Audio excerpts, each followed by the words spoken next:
So friends, गेल्या ब्लॉगला तुम्ही इतकं प्रेम दिलं, तुम्हाला आमची सिरीज एवढी आवडली बघायला, ते ऐकून आणि ते बघून खूप छान वाटलं. आणि खूप कमेंट आले की नेक्स्ट पार्ट लवकर आणा, नेक्स्ट पार्ट लवकर आणा. तर आपला हा जो ब्लॉग आहे तो आहे लव्ह स्टोरी पार्ट 27. तर घेऊन आलोय आज आम्ही पार्ट. बट त्याआधी मला सांगा की तुमच्या इथे कितपत प्रमाणामध्ये पाऊस आहे. कारण मुंबईला तर इतका खतरनाक पाऊस आहे, इतका खतरनाक पाऊस झालाय ना, एवढा फास्ट पाऊस आहे ना, म्हणजे की नाही का थोडा सुद्धा थांबत नाही. रात्री पण रात्रभर कंटिन्यू, दिवसभर कंटिन्यू, कुठं जाता येत नाही, कुठं येता येत नाही. आणि तुम्ही ही काय गरज असली तरच बाहेर पडा, नाही तर आपापल्या घरामध्ये सेफ राहा प्लीज. तर आनंदनी बनवलेला आहे चाय. या चहाची चुस्की मारायला. तर फ्रेंड्स, आपलं जो होतं गेल्या ब्लॉगमध्ये तुम्हाला सांगितलं की मी तुम्हाला सांगणार आहे की गाडीचं आमचं काय झालं होतं. तर आम्ही आहे ना फ्रेंड्स, तुम्हाला सांगतो. आणि आम्हाला ना सगळ्यात जास्त म्हणजे नाही का आनंदी ह्या गोष्टीचं होतं की आमच्याकडून तुम्ही काहीतरी शिकतात. तुम्ही शिकतात आणि आम्हाला कमेंट सुद्धा येतात की तुमच्याकडून खरंच खूप काहीच शिकण्यासारखं आहे. तर आम्हाला ते ऐकून खरं खूपच बरं वाटतं. तर आपण आपली डिओची स्टोरी घेऊयात की म्हणजे डिओ गाडीचं काही झालं. म्हणजे की आपली स्टार्टिंग इथून असणार आहे की ती आपण गाडी घेतली कधी आणि कशी घेतली होती ती गाडी, हे महत्वाचं आहे सगळ्यात पहिलं. चाय बनतो, थंड होतोय. जसं की तुम्हाला माहिती आहे की सगळ्यात आधी जो आम्ही म्हणजे स्टार्टिंगचे जो ब्लॉग टाकले होते ज्यामध्ये आमचं स्ट्रगल लाईफ चालली होती, त्यामध्ये आम्ही सांगितलं होतं की ती गाडी आम्ही कशी म्हणजे काय काय करून घेतली होती. तुम्हाला सांगितलंच असेल मी, तरी पण एकदा सांगतो. ज्या टायमिंगला लॉकडाऊन मध्ये लोकांना खायला नव्हतं फ्रेंड्स, लिटरली, पण आम्ही एवढी मेहनत केली त्या गाडीसाठी, एवढी मेहनत केली. आम्ही दुपार नाही बघितलं, पाऊस नाही बघितलं, होय तर ना.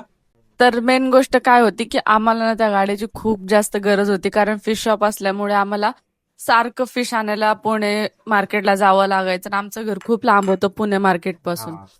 तर सारखं आमचं येणं जाणं होतच राहायचं. आणि ती आधीच्या गाडीची कंडिशन तर ऑलरेडी तुम्हाला आम्ही शेअर केलेलीच होती की काय झालेली होती. तर आम्हाला दुसरे घेणं भागच होतं. बट तेव्हा ती नवीन गाडी लॉन्च झाली होती, डिओ BS6 मॉडेल. राईट. तर आम्ही एवढ्या प्रेमाने, एवढ्या हौसाने ती गाडी घेतली होती. आम्हाला एवढी ती गाडी, मला बघताच त्याचा कलर, त्याची मायलेज वगैरे किंवा सगळ्या गोष्टींनी एकदम हलकी गाडी होती. मला सुद्धा चालवायला इझी होईल अशी गाडी होती. कारण की जेव्हा आम्ही घ्यायला गेलो तर आम्ही टेस्ट ड्राईव्ह पण त्याची घेतली होती. तर सिरियसली आम्हाला दोघांना पण ती गाडी एवढी आवडली ना, म्हटलं पहिली लक्ष्मी असेल जर आपला लोन पास झाला तर आम्ही खूप आम्हाला कळलं की 20,000 रुपये त्याला डीपी वगैरे करावा लागेल काय. पहिलं तर आम्ही 4-5 शोरूम फिरलो. कारण की लॉकडाऊन मध्ये सगळे जास्त शोरूम ओपन नव्हते, बंद असायचे. तरीही ते एक ओपन होतं. ठीक आहे. तर आणि त्याच्यानंतर मग आम्ही विचार केला की ठीक आहे, आनंद घेऊयात आपण गाडी, आपण नाही का, म्हणजे आपल्याकडे पैसे झालेत जमा तर घेऊ आपण. पण आम्ही असे कुठे वाईटपट नव्हते खर्च केले, ते आमच्या गरजेची वस्तू होती म्हणून आम्ही घेत होतो. आणि आमच्या आयुष्यातली ना, आमच्या लाईफ मध्ये फर्स्ट ती वस्तू असेल, नवीन, ती सुद्धा एवढी मोठी वस्तू. तर आम्ही लय खुश झालो. आम्ही त्याचं कोटेशन वगैरे काढून आलो घरी. म्हणजे जेव्हा गाडी घ्यायला गेलो आम्ही डॉक्युमेंट त्यांना देऊन आलो होतो, जे आधार कार्ड, पॅन कार्ड वगैरे लागतं ते. आणि त्यानंतर मग 2 दिवसांनी आम्हाला कॉल आला की तुमचं लोन पास झालेलं आहे, तुम्ही गाडीची डिलिव्हरी आज संध्याकाळी घेऊ शकता. तर ही गोष्ट आम्ही कोणालाच सांगितलेली नव्हती, कारण की आम्हाला ना सरप्राईज द्यायचं होतं. आणि आम्ही 2 जण गेलो गाडी घ्यायला. डायरेक्ट गाडी घ्यायला गेलो आणि एवढे खुश झालो आम्ही, बाप रे, म्हटलं आनंद फायनली गाडी आली, आनंद फायनली गाडी आली. आणि गाडी घेऊन डायरेक्ट आम्ही चौकात गेलो. यांच्या मम्मी पप्पाला दाखवली गाडी की आम्ही गाडी घेतली. ते अशा हक्के बक्के झाले, ह्यांनी कसं काय एवढे पैसे साचवले, कशी काय गाडी घेतली, हे ते. मग गाडी वगैरे घेतली, पूजा वगैरे केली, फोटो असेल तर मी टाकेल, पेढे वगैरे वाटले सगळ्यांना, खूप खुश झालो. त्याच्यानंतर मग आमची जर्नी त्या गाडीपासून स्टार्ट झाली. ज्या टायमाला आम्ही ही गाडी घेतली होती ना, तेव्हा इतकं कडक लॉकडाऊन नव्हतं. बट तुम्हाला माहिती आहे, फर्स्ट लेअर, कोरोनाची फर्स्ट लेअर झाल्याच्या नंतर थोडंसं लॉकडाऊन उघडायचं 2-3 महिन्यासाठी, परत कडक लॉकडाऊन लागायचं. तर ते जेव्हा खुललं होतं ना 2-3 महिन्यात, त्या पिरियडमध्ये आम्ही ती गाडी घेतलेली होती. आणि खूप दिवस मग आम्ही गाडीचे, त्याच्यानंतर आम्ही कंटिन्यू त्याचे हप्ते वगैरे भरले. कंटिन्यू आम्ही कमीत कमी 6 महिने त्याचे हफ्ते भरले. 6 महिने भरले 6 जोपर्यंत महिने. आमचं दुकान वगैरे होतं तोपर्यंत. आणि आमचं जे होतं ना पूर्ण म्हणजे की त्याचं 3 वर्षापर्यंत भरायचं आम्ही असं करून आलो होतो हा, की 3 वर्षापर्यंत आपल्याला EMI भरावा लागतील म्हणून. हा, तर त्याच्यातले 6 महिने आम्ही भरले आणि त्याच्यानंतर मग हळूहळू परत लॉकडाऊन जास्त कडक लॉकडाऊन व्हायला लागला. त्याच्यानंतर मग आमचं दुकान गेलं. म्हणजे सगळ्या गोष्टी ज्या आम्ही ऑलरेडी शेअर केलेल्या आहेत तुमच्या. हा. नसतील म्हणजे तुम्हाला काय माहिती नसेल हा ना की ऍक्च्युली काय झालं, तुम्ही आधीचे ब्लॉग बघा की काय हा झालं होतं. त्याच गाडीवर आम्ही कुठं आलो? मुंबईला. मी मुंबई म्हणजे बदलापूर. बदलापूरमध्ये येऊन पण आम्ही कमीत कमी म्हणजे नाही का पहिले तर आम्ही 2 हफ्ते मिस केले. हा, कारण स्टार्टिंगला आमच्याकडे आमचं जे इथं येऊन हाल झालं होतं ते हॉस्पिटलचं आणि ते हा. घराबद्दलचं जे पण इन्सिडेंट झाला होता, तर 2 महिन्यामध्ये आम्ही असं सदम्यात असल्यासारखंच झालं होतं. तर आमच्याकडे काही पैसेच नव्हते. कारण 2-3 महिने आमचे मिस झाले. मिस 2-3 झाले. महिने मिस झाल्याच्या नंतर मग परत आम्ही 3 महिन्यांनी 1 हफ्ता भरायचो. कारण की ते आमच्या मनावरच असायचं. कारण की ती हा, वेबसाईट आमच्याकडे असायची. त्या वेबसाईटवर क्लिक करून आपण आपल्या मनाने अमाऊंट टाकून पे करू शकत होतो. हा, असं काहीतरी सिस्टम होतं त्याच्यामध्ये. हा, तर तसं करत करत 3 महिन्यांनी 1 हफ्ता भरायचो, परत 2 महिन्यांनी 1 हफ्ता भरायचो. पण जे कंटिन्युअसली आमचे 2-3 हफ्ते मिस झाले. हा. 6-7 मधून आम्ही 3 वर्षामधून आम्ही तुम्हाला सांगते कमीत कमी आपण 11 11 महिने महिने आम्ही कमीत कमी ते हप्ते. भरले. त्याच टायमिंगला मग एक दिवस यांच्या मम्मीचा कॉल आला, तुम्ही लोक गावाला या, हा, गावाकडची जत्रा आहे. आणि तीच जत्रा होती जी मी तुम्हाला सांगितली होती की मी किती आजारी वगैरे पडले होते त्या होते. जत्रेमध्ये. सिरियसली फ्रेंड्स, आमच्याकडे पैसे सुद्धा नव्हते हा, गावाकडे त्या जायसाठी. टायमिंगला काहीच नव्हते. आम्हाला 15 दिवस आधीच कळालं होतं की गावाला आम्हाला जत्रा जायचंय. आहे ठीक आहे. ह्याच महिन्यामध्ये. हा आखाडाच्या हा, आषाढ बोलतात आषाढ. ना, आमच्यामध्ये आखाड बोलतात. हा, आखाड एकादशी. हा, त्याच महिन्यामध्ये आम्हाला गावाला जायचं ठरलं होतं. आणि मला बोलले, तरुणा काय पण हो, आपण या वर्षी जाऊ, मी तुला जत्रा दाखवणारच आहे. म्हटलं ठीक आहे. कारण या वर्षामध्ये आम्ही सुख काय असतं आणि कुठं फिरणं कुठं काहीच नाही, म्हणजे आम्ही एकदम वैतागून गेलो होतो. आणि त्याच्यामध्ये या आखाड्याची म्हणजे आषाढाची जत्रा आली होती, तर आम्ही लय दोघं जण खुश झालो होतो. मी विचार केला होता, म्हटलं की काही का होईना म्हणलं, पण ह्या वेळेस मी तनुजाला गावाकडं जत्रा दाखवणार आहे, कारण की गावाची जत्रा खूप मस्त असते. तर फ्रेंड्स, त्यानंतर आम्ही काय करतो, आमच्याकडे गावाकडे जायला बी पैसे पैसे नव्हते, नव्हते. गळ्यात सोनं नव्हतं, काहीच. ठीक काय आहे. तब्येत खराब होती, तब्येत खराब. आणि त्याच्यानंतर आमच्याकडे सुटकेस असत ना, सुटकेस, ते ते सुद्धा सुद्धा नव्हते नव्हतं. म्हणजे आमच्याकडे. एवढी हालत खराब होती, बापरे. गावाकडे जायचा प्रसंग जेव्हा आला त्या टायमिंगला आम्ही रात्रंदिवस काम करत होतो, आणि ह्याच पावसाच्या सीझन मध्ये. आणि तुम्हाला सांगते, ते पॅकिंगचं काम असं आहे ना, पावसाच्या सीझन मध्ये पूर्णपणे काम थंड डाऊन, होतं. एकदम डाऊन. कारण की तो जो जीन्सचा माल असतो ना, तो पावसाचा सुकतच नाही. हा, सुकत नाही. मॅन्युफॅक्चर होत हा, नाही. मॅन्युफॅक्चरच होत नाही तो. तर काय होतं, मेकर तो माल काढतच नाही, आणि काढला तर तो पुढं पास होत नाही. माल आणण्या जाण्यामध्ये, ट्रकमध्ये, टेम्पोमध्ये तो कपडा सगळा ओला होतो. आणि जो कपडा ओला झाला तर तो प्रेस नाही होणार, तो पॅकही नाही होणार. Right right. तर असे आमचे हाल व्हायचे. आम्ही काय करायचं माहितीये फ्रेंड्स, लिटरली आम्ही एवढं वैतागच ना, एवढं वैतागतो ना आम्ही. तर आम्ही काय करायचो, जर तिथं काम नसलं ना, आम्ही परत 2 दुकानं सोडून तिकडे काम बघायला जायचो. की जाऊ दे आनंद, हिथं इथं माल नाही. रेडी होतोय तोपर्यंत आपण दुसरीकडे इकडे काम जावा. करू, तिकडनं आपले 200 रुपये 100 रुपये काहीतरी निघते. मग आम्ही तिकडे जाऊन बसायचो. तिकडे जाऊन बसलो का मग ह्या कामावर जसाच माल रेडी व्हायचा, लगेच दुसरे माणसं तो माल घ्यायचे. हा, आणि बोले, तुम लोग तो उधर गए थे ना काम पे. म्हणलं अरे बाबा, काय सांगायचं त्यांना. मी तर असा राग यायचा, एवढा राग यायचा ना, अरे आम्ही आमच्या कारणामुळे तिकडे गेलोत, पण आम्ही सेटला सांगून गेलोत ना की हा माल आमच्यासाठी ठेव म्हणून. म्हणजे दुसरे बाकीचे वर्कर तो माल हा. घेऊन टाकायचे, मग आम्ही आणि परत रिटर्न यायचो.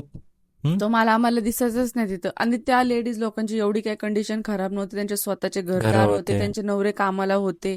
त्या लोकांना काही टेन्शन होतं, तरी पण त्यांना असं वाटायचं की नाही, आम्हाला ह्यांना कामाला ठेवायचंच नाहीये. नाही, हा, जळाजळी. जळाजळी एक वेगळ्याच प्रकारची त्यांच्यामध्ये. तेव्हा आमची कॅपॅसिटी होती फक्त 300-400 पीस करायचे. आमची एवढीच अपेक्षा असायची की चला 300-400 पीस पण केलेत आमचे.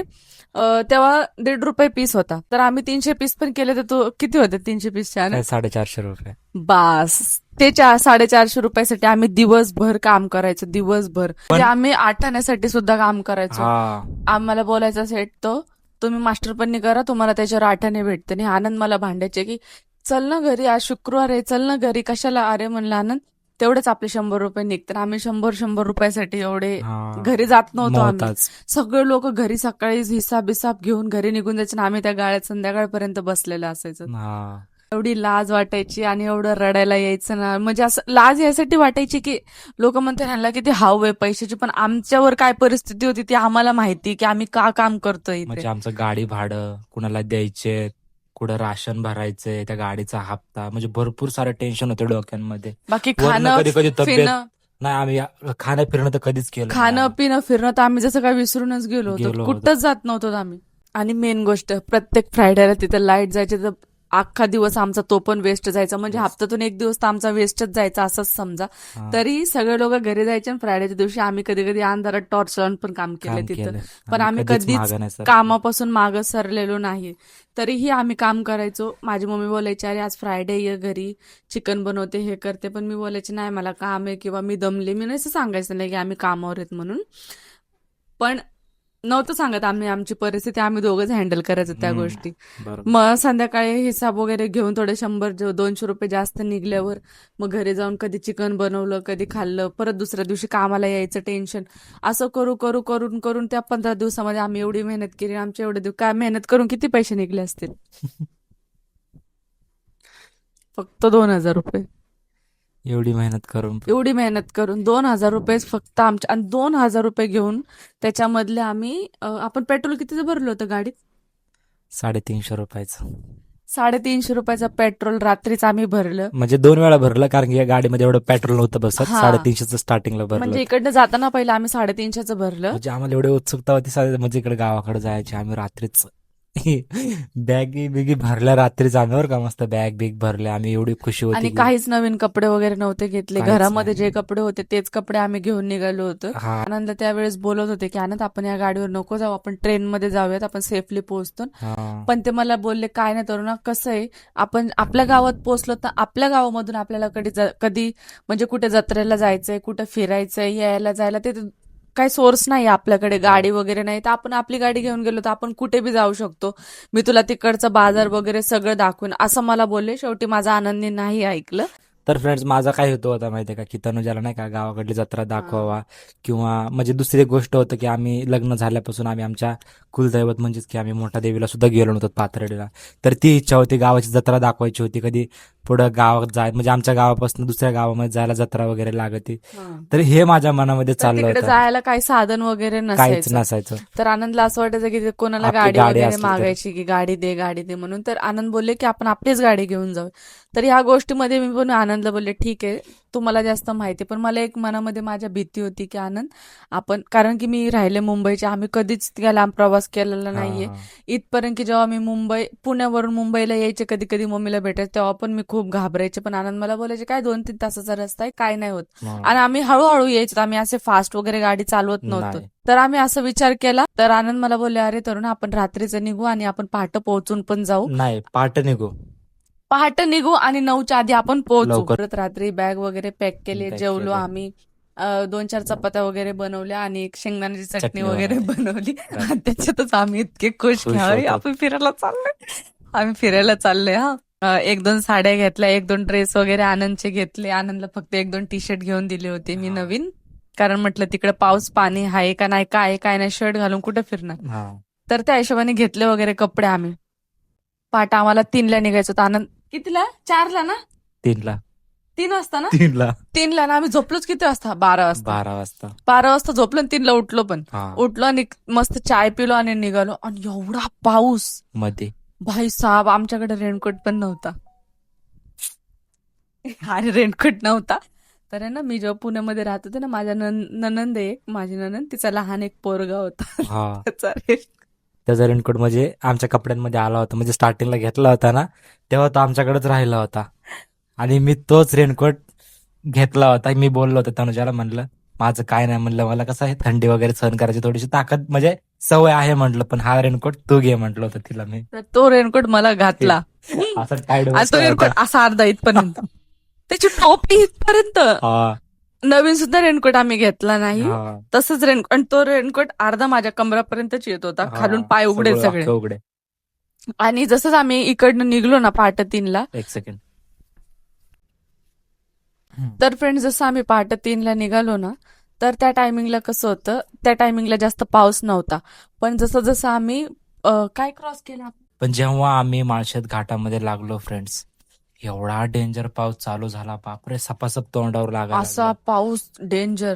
आणि पूर्ण आणि अंधार. पूर्ण मी अशी काकडून गेले होते, पूर्ण ओली झाले ते. काहीच उपयोग नव्हता तो रेनकोट घालून, रेनकोट घेऊन काहीच सगळं उपयोग पाणी नाही. अंगामध्ये.